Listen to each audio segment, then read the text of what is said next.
Hello everyone, welcome back to our commerce channel. Guys, in our previous video we have reached up to the allotment of share. In there we have done the one kind of provision, that is the statutory provision. Means हमने statutory provision को complete कर लिया था, which is led by the companies rules, जो company rules and law के according था. We have to comply this all the provision if we have to allot the shares into the market. अगर हमको public में shares allot करने हैं, so we have to comply, we have to fulfill the all the statutory provisions. Now guys, there has the second kind of the provision, or we can say the conditions. The general principle means company has to follow the certain principle. Company को कुछ principal होते हैं, वो follow करने पड़ते हैं. For what? In addition to the provision of the companies act 2030. Means company के जो भी प्रोविजन है, whatever the rules and regulation, उसके साथ साथ कंपनी को कुछ प्रिंसिपल्स भी होते हैं, कुछ उनके वसूल होते हैं, वो उनको फॉलो करने पड़ते हैं. And they have to satisfy and fulfill these all principles. Now guys, you can see there the first principle has given the proper authority. The board of director or the allotment committee set up by the board has the authority to allot shares. Now guys, the proper authority means what? To allot the share to the applicant. Shares को allot कर share allot करना किसको? Applicant को. This right only have to the board of director. means only the board of directors of the company have a right. They can issue or allot, they can issue and allot the share to the applicant. जो applicant है उनको कौन allot कर सकता है shares? only board of director. and otherwise that the allotment committee, एक allotment committee होती है जो कौन बनाते हैं? Which is set by the board. जो बोर्ड होती है, डायरेक्टर्स की जो बोर्ड होगी, वो इसको सेट करती है, मतलब बनाती है. So the only two authority can allot the share. सिर्फ दो अथॉरिटी होती है, क्या कर सकती है? शेयर्स अलॉट कर सकती है. द वन कौन होगी? फर्स्ट कौन होगी? The board of directors. और कौन कर सकता है? The allotment committee which is set by the board. जो बोर्ड के थ्रू क्या की है? सेट की गई है. They have the only right to allot the shares. Beside this no other person can allot the shares. इसके अलावा कोई भी शेयर्स अलॉट नहीं कर सकता. Second, allotment must be against application only. Yes, allotment should be against only in only of the application. सिर्फ application के against में ही शेयर्स अलॉट होंगे. जिनका एप्लीकेशन आया रहेगा, सिर्फ उनको ही शेयर्स अलॉट कर सकते हैं. Without the application shares can not be allotted. A company can allot share only if it has received a written application. Yes, there should be or there must be the written application will be there. यहाँ पे written application होना चाहिए, होगा. अगर if there has not written application, so company cannot allot shares to anyone. Company किसी को shares allot नहीं कर सकती if अगर वहाँ पे written application नहीं है. There must requirement of the written application if if the applicant want the shares. अगर applicant को शेयर सब्सक्राइब करने हैं, so they have to submit the written application into the company's banker. Sorry guys. Now guys, third is the reasonable time. As per the act, the allotment shall be done within 60 days of the receipt of application money. Yes, according to the act, according to that, company must have done his allotment. Company को अपने allotment जो है ना, जो shares allot कर रही है, वो कितने दिन में कंप्लीट करने चाहिए? With in the 60 days. 60 दिन के अंदर. With in the 60 days of the receipt application money. Means when company receipt the application money, after that with in the 60 days, उसके बाद 60 दिनों के अंदर कंपनी को क्या करना पड़ेगा? Company have to allot the shares. 60 दिन के अंदर उसको शेयर्स अलॉट कर देने पड़ेंगे. If the company exceed more than 60 days, company ने 60 डेज से ऊपर बढ़ा दिए, उस तब 60 दिन के अंदर नहीं किए, कंपनी को पेनाल्टी चार्ज होगी. Okay, so according to the companies act, allotment shall be done with in the 60 days of the receiving of the application money. Application money receive करने के दिन से लेके 60 दिन के अंदर ही कंपनी को शेयर्स अलॉट करने पड़ेंगे। Okay and guys the allotment can be start, allotment कब से स्टार्ट हो सकता है? From the day of the 5th, जो 5वां दिन होगा ना, जब भी कंपनी ने मार्केट में प्रॉस्पेक्टस इशू किया, when the company issue the prospectus into the market from that day to the 5th day, मतलब उस दिन से लेके 5वें दिन को क्या होगा, 5वें दिन से कंपनी शेयर्स अलॉट करना स्टार्ट कर सकती है।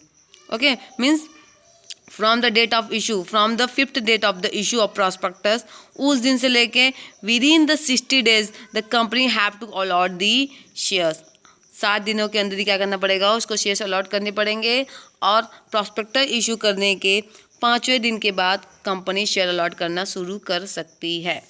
Okay so this is the third principles of the allotment of shares. Now there has the 4 absolute and unconditional allotment.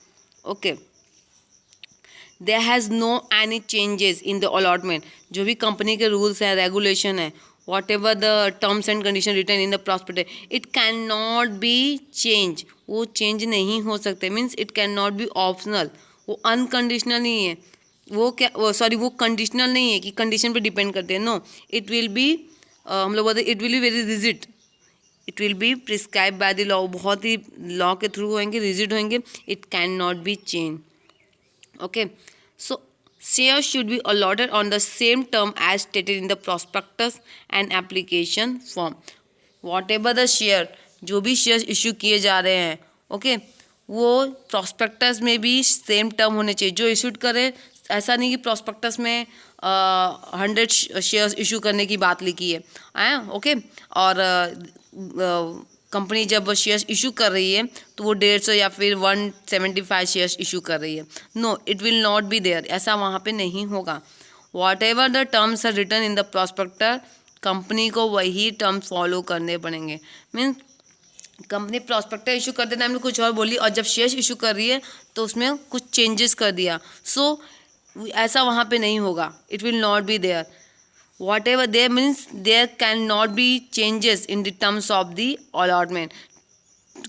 Issue करते टाइम, प्रॉस्पेक्टस इशू करते टाइम एप्लीकेशन फॉर्म जब company ने issue किए in the public, so at that time whatever the terms and rules and regulation has written in the prospectus same may be followed, वही क्या किए जाएंगे, followed किए जाएंगे in the terms of the allotment. Allotment के time पे भी वही टर्म्स यूज़ किए जाएंगे। Okay, no changes in terms of allotment or new conditions can be added at the time of the allotment. Yes, कोई भी allotment terms में changes नहीं होंगे, okay, at the time of the allotment, and no any new condition will be included. कोई other conditions, कोई other changes include नहीं किए जाएंगे at the time of the allotment.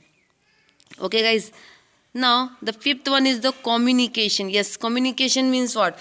Means guys, if the company allot the shares to the applicant, so at that time the company need to communicate with the applicant. Company को applicant से communicate करना पड़ेगा by sending a letter of allotment. Company को letter send करना पड़ेगा allotment का, किसको, अप्लीकांट को। मीन्स कंपनी इस कैसे बताएगी कि हमने आपको कितने शेयर्स इशू किए हैं, ओके, मतलब हमने आपको कितने शेयर्स अलॉट किए हैं, जो भी हमने अलॉट किए हैं शेयर्स उसके क्या नंबर है, ओके, और आपको क्या अमाउंट पे करना रिमेनिंग है और क्या अमाउंट आपने पे किया। This all information will be included in the letter of the allotment. So for this the company have to communicate with the applicant. Company को अप्लीकांट से क्या करना पड़ता है, कम्युनिकेट करना होता है। So company has to inform the applicant that shares have been allotted to him by sending a letter of allotment advice. Okay, company क्या करती, कंपनी इन्फॉर्म करती है अप्लीकांट को कि उसने जो शेयर्स उसको अलॉट किए हैं वो कैसे करेगी, by sending a letter of allotment, and in that letter it include the details of the number shared allotted. मतलब जो भी नंबर ऑफ शेयर्स ने अलॉट किए हैं वो उसके डिटेल्स रहेंगी, and there after amount of allotment money, मतलब जो अमाउंट है पेड करनी है या फिर पेड की गई है वो सारी डिटेल्स, मतलब how much remaining and how much amounts are paid, that all details will be there included in the allotment letter. Okay, now guys this is the 5th general principle of the allotment of shares. Now 6 is the allotment should not be in contravention of any other law. Yes, guys, contravention means this kinds of, मतलब this kinds of allotment it can not damage, ये किसी और act को damage नहीं करना चाहिए, किसी और लॉ के अगेंस्ट नहीं होना चाहिए। मीन्स कोई भी लॉ क्या होना, इससे डैमेज या फिर अफेक्टेड नहीं होना चाहिए। Means a company can not allow share by violating और contradicting any other existing law. Means किसी भी लॉ के, जो भी हमारा लॉ अभी एग्जिस्टेंस में है, किसी भी लॉ को डैमेज किए बिना, वायोलेशन किए बिना ऐसा कोई भी अलॉटमेंट नहीं करना चाहिए। इफ़ कंपनी डू डैट, अगर कंपनी ऐसा करती है, so it will be invalid, वो एक तरह का इनवैलिड अलॉटमेंट होगा। मतलब उसको कंसिडर क्या कर दिया जाएगा, ये पूरा जो कंपनी है वो क्या है, इनवैलिड मानी जाएगी, इलीगल टर्म यहाँ पे कंसिडर हो जाएगा। Okay, so the company can not do that kind of allotment which affect और violate the any other existing law. Okay, now that is the shares can not be allotted to man. For example यहाँ पे देखो दिखा है कि company can not allot the share to the minor. Minor means which are less than 18, जिसकी as 18 के ऊपर है, ऊपर नहीं है, मीन्स जो 18 के बिलो है, लाइक 17, 16 और 15 इसकी एज है। So company can not allot the share to that person, उसको कंपनी शेयर्स अलॉट नहीं कर सकती, because minors are not allotted the shares, minor को शेयर्स अलॉटेड नहीं होते। Okay, so now guys this is the 6 principles of the allotment of shares which add to the provision of the Companies Act 2013. Now guys, beside this they are also given us some condition. If a company allows share after fulfilling all the above mentioned requirement, yes, if guys company fulfill करती है जो भी principles हमने बताए हैं, okay, 6 principle and the 8 provision will be there. Yes, there has the 8 provisions and the 6 principle. If the company fulfilling or satisfying the all requirement of provision such as allotment, ऐसे allotment को क्या बोला जाएगा, regular allotment. अगर company सारे provision, सारे principle को follow करती है, इस तरह के जो अलॉटमेंट होगा, it is known as the regular allotment. But if even company can not satisfied, अगर कंपनी किसी एक प्रोविज़न को नहीं सेटिस्फाई कर सकती, या फिर if company is unable to satisfy any one of the provision of the act according to the act, so then it is called the irregular allotment. उसको क्या बोला जाएगा, irregular allotment means it will consider at a illegal और invalid allotment and such allotment is invalid. Yes, मैंने बताया कि आपको वो अलॉटमेंट क्या कंसिडर किया जाएगा, इनवैलिड और illegal. Okay, so these are the provisions and principles of the allotment of shares. Okay, now thereafter guys, the procedures of allotment of share. Guys, the procedure of allotment of share we will not learn in this scenario, because guys it will not come in this year exam, ये आपके exam में नहीं आएगा। मतलब ये आप जो इस कोरोना पैंडमिक की वजह से आपको इस साल नहीं आने वाले हैं, सो ये मैं आपको एक्सप्लेन करूँगी, but when we will get the time after that. But which chapters are coming, जो चैप्टर्स आने वाले हैं हम पहले उनको कवर करेंगे। Okay, so after that we will learn the share certificate. Okay, आज के लिए इतना ही, गुड बाय।